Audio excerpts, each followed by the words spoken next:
Becky, will you light the candles?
Morning. Morning.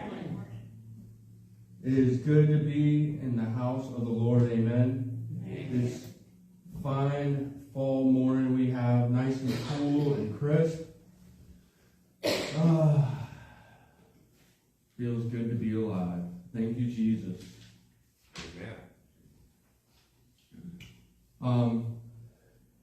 Miss Francis had asked me while I was out of town to go ahead and put Robert Larry Ambrose's address for mailing letters and cards on the bottom of our bulletin. So I went ahead and did that, if you can take a note there. And everything's pretty much the same. Nothing's been added this month. We're expecting a nice turnout with all of our events for this coming month. Yes, ma'am. Pastor Larry was moved to Peak. He was, so that address has changed? Yeah. Well, if you would get that to me, and I I will don't have update. it. Miss Francis probably has it then? Somebody has She it. probably has. I will track it down. I will track it down. I guess we'll see everyone at homecoming, huh? Are you guys gonna come to homecoming? No? Alright, well, that is why I believe the Lord gave me a word for you guys specifically today. We're in here. If there's no other announcements, I'll open up to our call of worship and our affirmation of faith. Okay?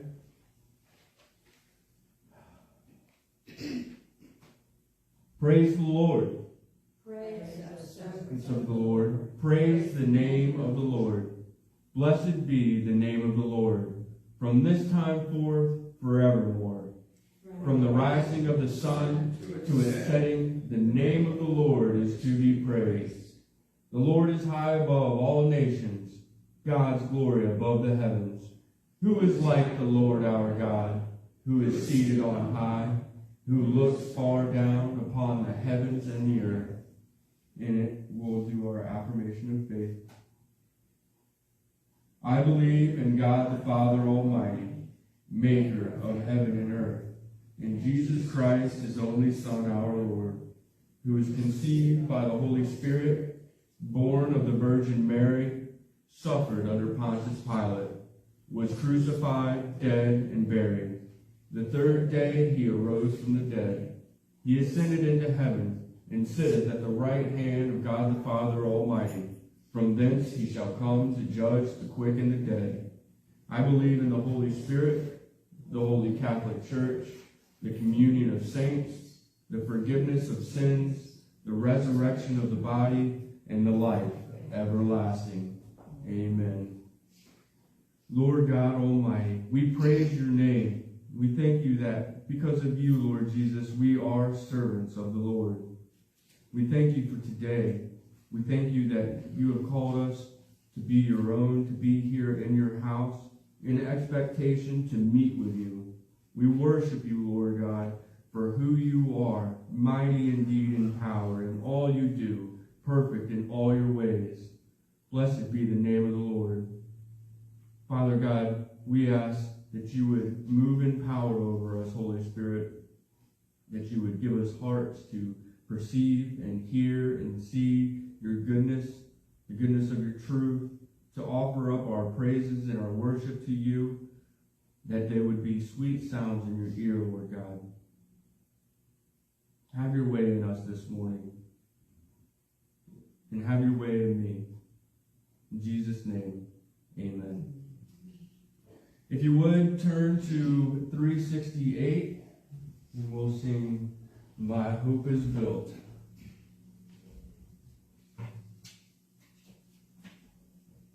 Can you all hear the guitar all right? Yeah? All right.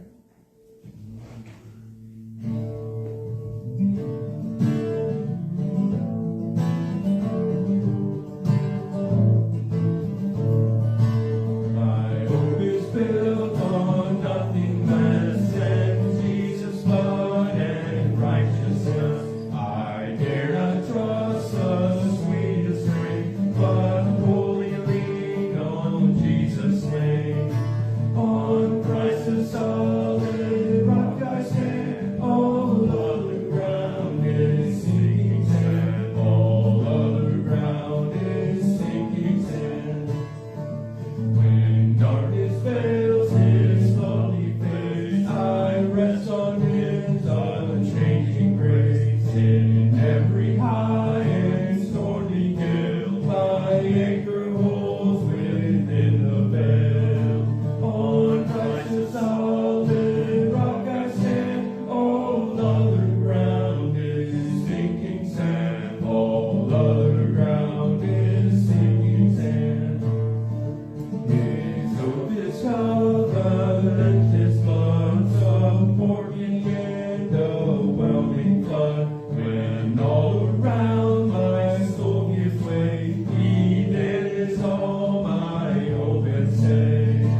On Christ the solid rock I stand. All other ground is sinking sand. All other ground is sinking sand. When he shall come with trumpet sound, oh, may I then in him be found, dressed in his righteousness alone, faultless to stand before the throne. On Christ the solid rock I stand. All other ground is sinking sand. All other ground is sinking sand.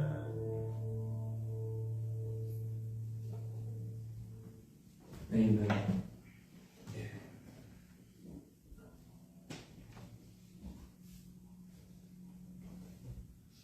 Praise you, Jesus. We worship you, Lord God.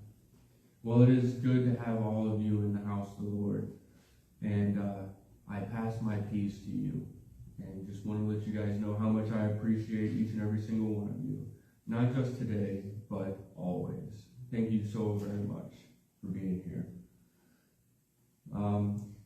Do we have any joys that we'd like to share and glory to give to God for how you've seen him move this week? We're here. We're here. And Eric Craddock has had a good few days. Amen. Yeah, he's feeling good, and Sharon has completed her treatment. She has a PET scan this week, and then she'll go from there. Amen. Yes. I want you to pray for Lina. She was in the emergency room till 3 o'clock this morning with AFib. And Wow. she's not sounding too good this morning when I talked to her. Do we know what's going on? Well, they just said a lot of people had AFib. She needed to get in touch with her cardiologist. Okay. That's Lina. Yeah, What's her last name? Gar. Oh, Not okay. Briggs. She used to be Gar. Briggs. Briggs. Lina Briggs. I have some praise. Clyde has made it through his surgery and is recovering well. The physical therapists are all very hopeful. They just recently put him back on his blood thinners, and so we're still praying that no blood clots and that he be able to do the rest of his recovery at home. So he's really gone through it quite well by the grace and mercy of the Lord. So that's awesome to hear. My friend Isaac and his wife Riley, which you've seen here a few times, finally gave birth to their baby this weekend. So it's October 14th. Michaela was born September 14th. So it was exactly a month after, which I think is pretty cool, but she did great. 24 hours of labor. Yeah, what a champ. So, glory to God. I have a line of bridge for our prayer requests. Are there any continued prayer requests to lift up? Well, let's go to the Lord in prayer then. Gracious Heavenly Father, we thank you. We thank you, Lord, that you know us and you know what we go through, our afflictions and our infirmities, and you are not far off, but very close to us. And you know our hearts, and you know our anxieties, Lord, and with the spoken and unspoken prayer requests, Lord, I ask for your merciful, compassionate hand to move in power over their lives, that your will would be done, that through it all, Lord, that you would draw us closer to yourself, that we may find peace and joy and comfort in the midst of all that we go through in you alone. In Jesus' name I pray. Amen. Our Father, who art in heaven, hallowed be thy name. Thy kingdom come, thy will be done, on earth as it is in heaven. Give us this day our daily bread, and forgive us our trespasses, as we forgive those who trespass against us. And lead us not into temptation, but deliver us from evil. For thine is the kingdom, the power, and the glory, forever. Amen. Well, we don't have any kids unless some of you guys still feel so childlike at heart that you want to come up here. Amen. So at this time, if we could have Brother Harry come up and we'll just take up the offering.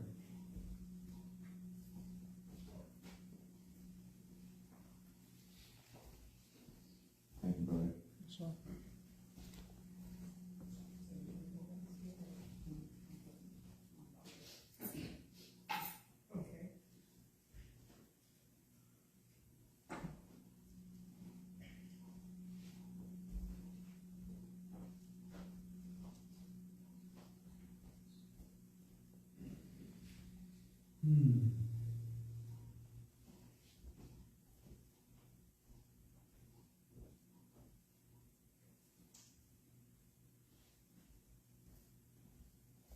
Thank you.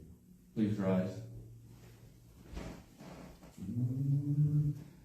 Praise God, from whom all blessings flow.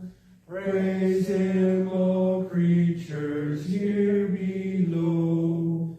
Praise him above the heavenly hosts.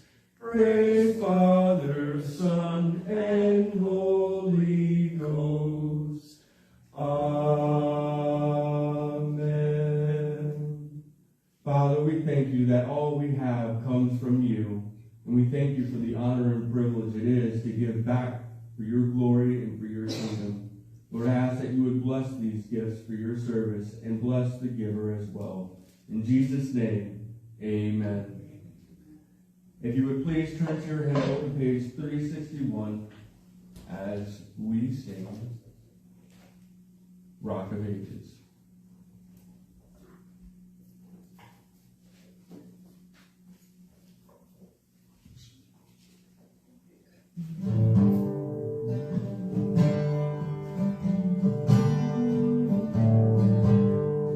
Rock of ages, laugh for me. Let me hide myself in thee. Let the water and the blood from thy womb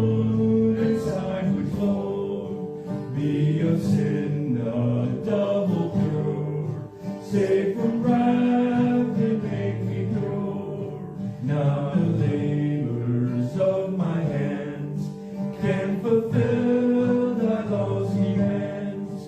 Could my zeal no respite know? Could my tears forever flow?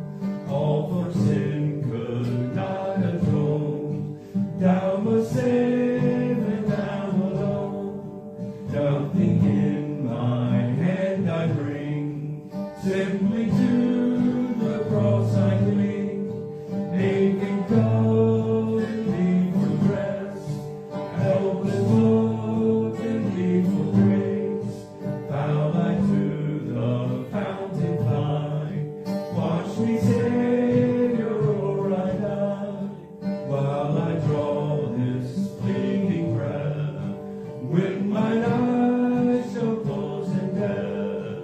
When I soar to worlds unknown, see thee on thy judgment throne. Rock of ages left for me, let me hide myself in thee. Hallelujah. Thank you, Jesus. Such lovely voices out there this morning, offering your praises to the Lord.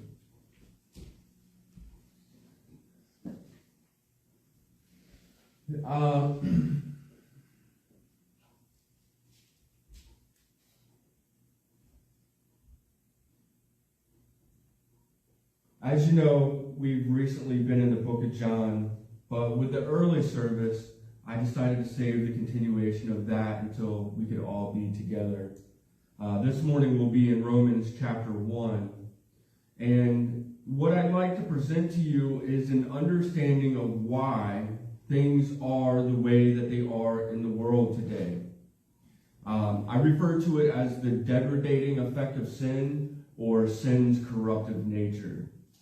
So if you would, please turn with me to our text as we read.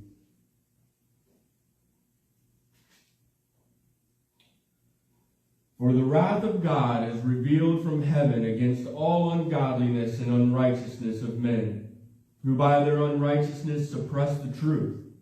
For what can be known about God is plain to them, because God has shown it to them. For his invisible attributes, namely his eternal power and divine nature, have been clearly perceived ever since the creation of the world, and in the things that have been made, so they are without excuse. This is the word of God given to the people of God. Thanks be to God. God has shown us in all mankind who he is through creation. His eternal power and divine nature are clearly seen in it. This makes it plain to all.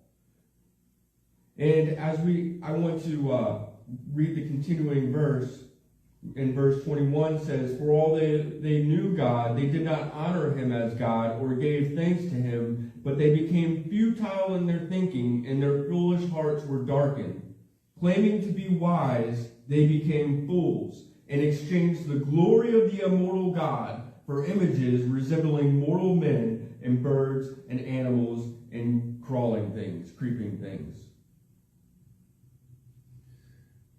Since men reject this knowledge, and by their unrighteousness suppress the truth, God's wrath is being revealed upon it.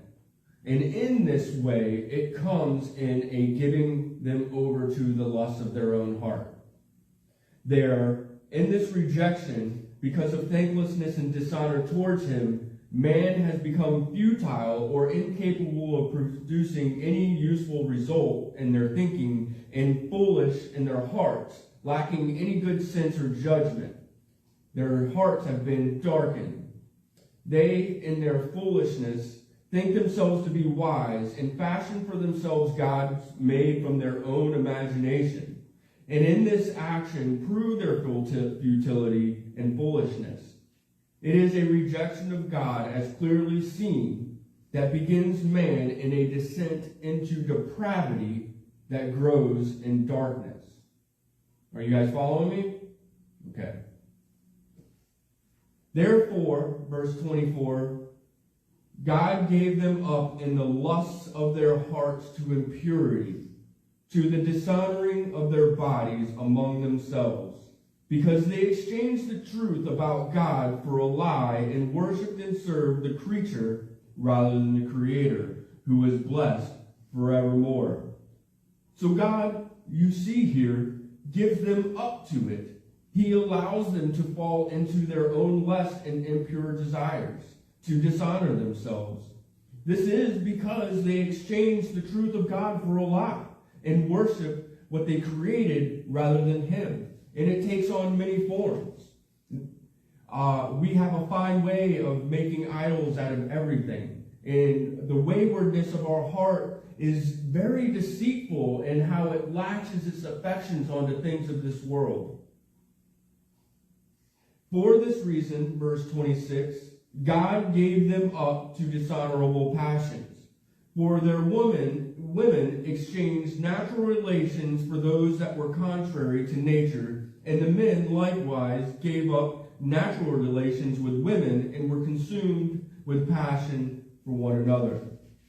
Men committing shameless acts with men and receiving in themselves the due penalty for their error.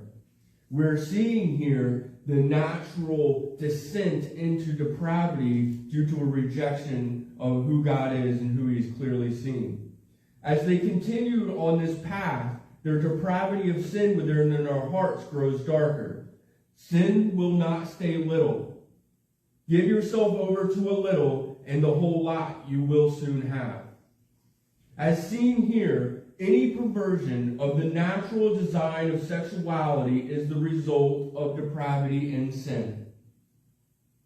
A heart that rejects the one true God as he truly is, in holiness and in righteousness, what is true about Him according to His word and what it says.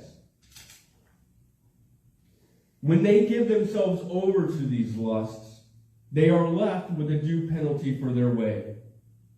And like all other sin, should be repented of and turned away from.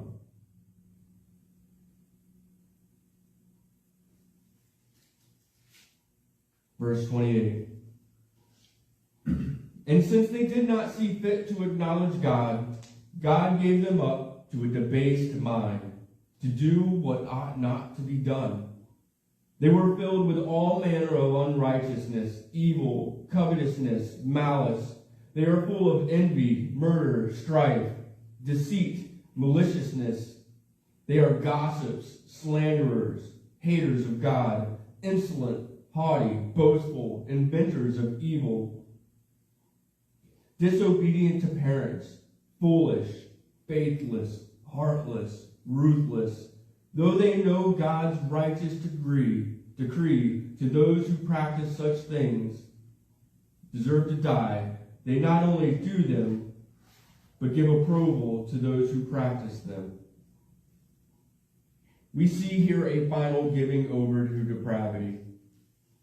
The corruptive nature of sin, the degrading effect of it, how sin, when practiced, when rejection of God is in their hearts and minds, they are given over to the lust of their own flesh, and it grows in darkness.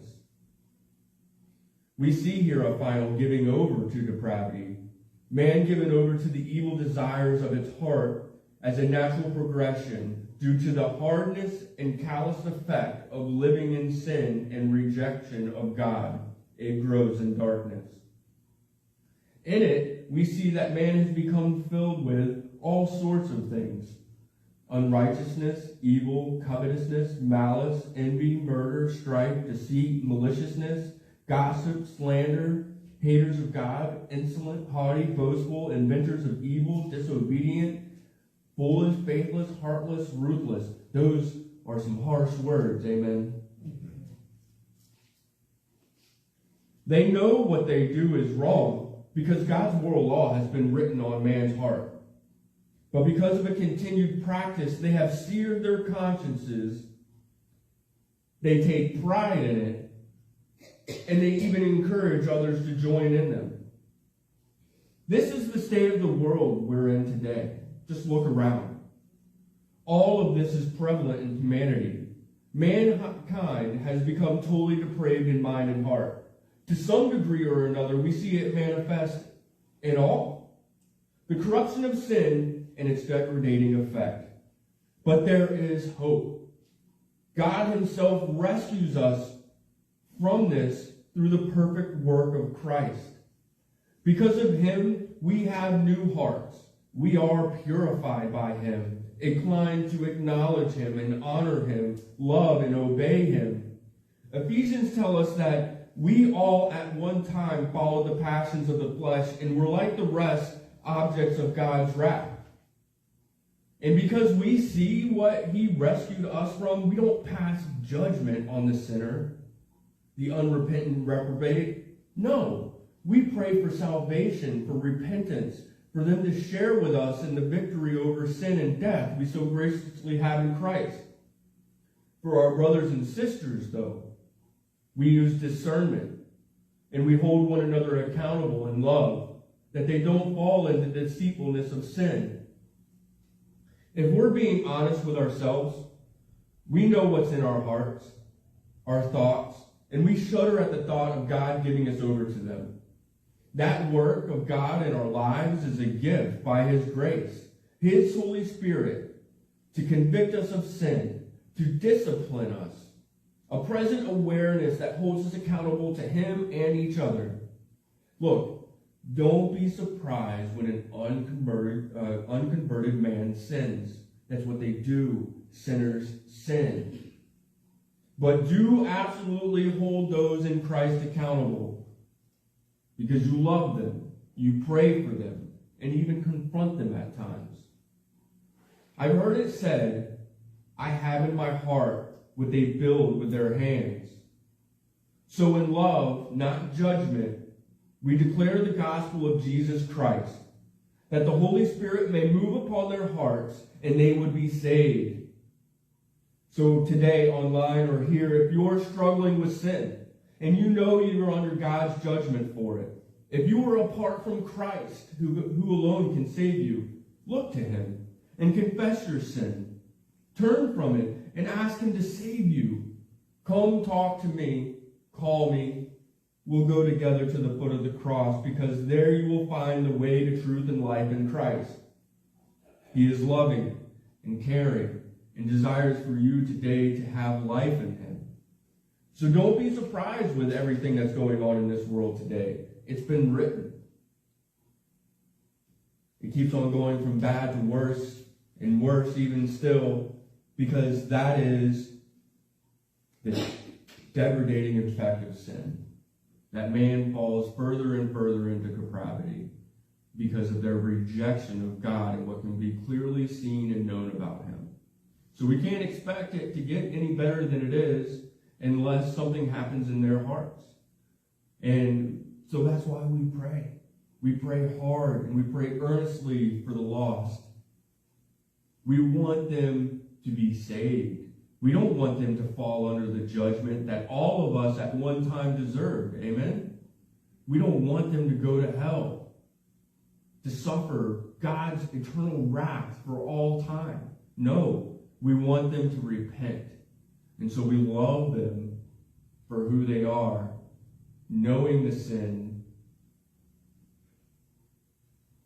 directing them to the truth of God's word, not in judgment, but in love. Amen? Let God be the judge. But as for us, brothers and sisters, hold one another accountable. We are our brother's keeper. Father, we love you and we thank you. We thank you for rescuing us from darkness, from the corruptive effect of sin. We thank you, Jesus, for your perfect work on the cross. We thank you for new hearts. We thank you that you have purified us by your blood, and you have justified us by your perfection, and you have clothed us in your righteousness and promised us eternal life in you. We thank you for the conviction of sin in our lives. And we ask that you would make us more aware of it. That you would cause us to be zealous for you, to seek your face and to see you in your holiness, that we may more and more become like you, Jesus. From one glory to the next, to be like you, Jesus, for you. We thank you for this morning. Be glorified in all we do, Lord Jesus. Amen.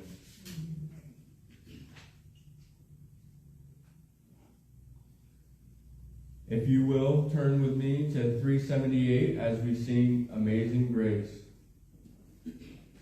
Well, this service is just rolling along, ain't it?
Yeah. That are really not, don't hate Israel, don't hate what's going on the other side, but they're in that middle part, they're caught in it, they don't know how to get out of it.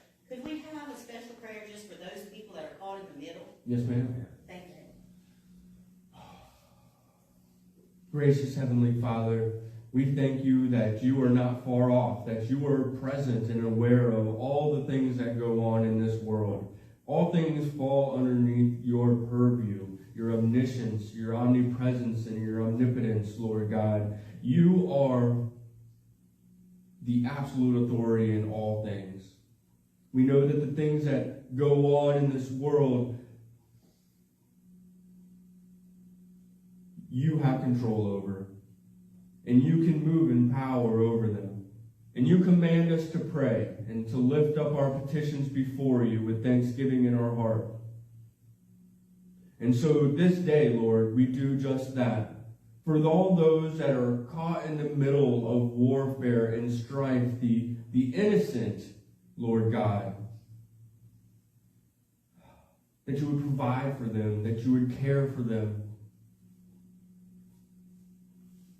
that you would safeguard them, that you would lead them towards yourself, that the gospel would move in power in those places. That like in the olden days, in this type of adversity, your Holy Spirit would move in power over them, that they would be saved.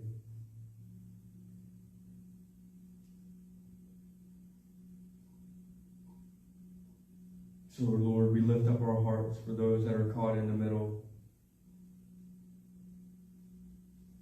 We know that they are all precious in your sight, Lord.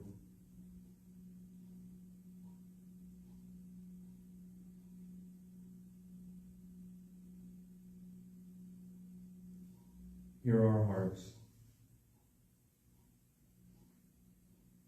In Jesus' name, amen.